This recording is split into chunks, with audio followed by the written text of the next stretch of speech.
حافظ ابن کثیر نے فرمایا کہ شروع میں حضرت صلی اللہ علیہ وسلم جمعہ کی نماز کے بعد خطبہ دیا کرتے تھے، جیسے عید الفطر اور عید الاضحیٰ کی نماز کے بعد خطبہ دیا جاتا ہے۔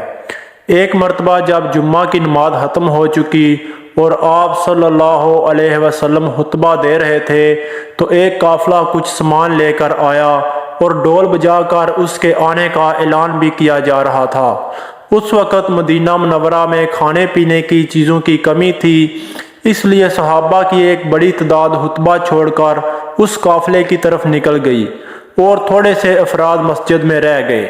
حضرت جابر بن عبداللہ رضی اللہ عنہما کی روایت کے مطابق پیچھے 12 آدمیوں کے سوا کوئی نہ بچا تو سورہ جمعہ کی یہ آیات نازل کی گئی: اے وہ لوگو جو ایمان لائے ہو، جمعہ کے دن نماز کی اذان دی جائے تو تم اللہ کے ذکر کی طرف دوڑ پڑو اور خرید و فروخت چھوڑ دو، یہ تمہارے حق میں بہت ہی بہتر ہے اگر تم جانتے ہو۔ یعنی جمعہ کی پہلی اذان کے بعد جمعہ کی تیاری کے سوا کوئی اور کام جائز نہیں، نیز جب تک نماز جمعہ ختم نہ ہو جائے خرید و فروخت کا کوئی معاملہ جائز نہیں۔ اللہ کے ذکر سے مراد جمعہ کا خطبہ اور نماز ہے۔ پھر جب نماز ہو چکے تو زمین میں پھیل جاؤ اور اللہ کا فضل تلاش کرو اور بکثرت اللہ کا ذکر کیا کرو تاکہ تم فلاح پالو۔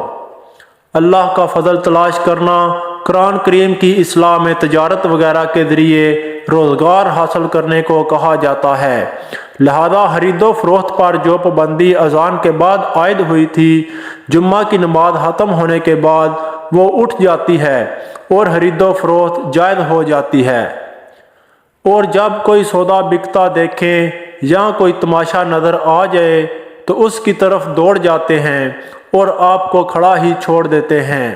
آپ کہہ دیجئے کہ اللہ کے پاس جو ہے وہ کھیل اور تجارت سے بہتر ہے اور اللہ تعالیٰ بہترین روزی رساں ہے۔ ان آیات میں اس طرح جانے والوں کو تنبیہ کی گئی ہے کہ خطبہ چھوڑ کر جانا جائز نہیں تھا۔ اس سے یہ بھی معلوم ہوا کہ جمعہ کی صرف نماز ہی فرض نہیں بلکہ خطبہ سننا بھی واجب ہے۔ جزاک اللہ۔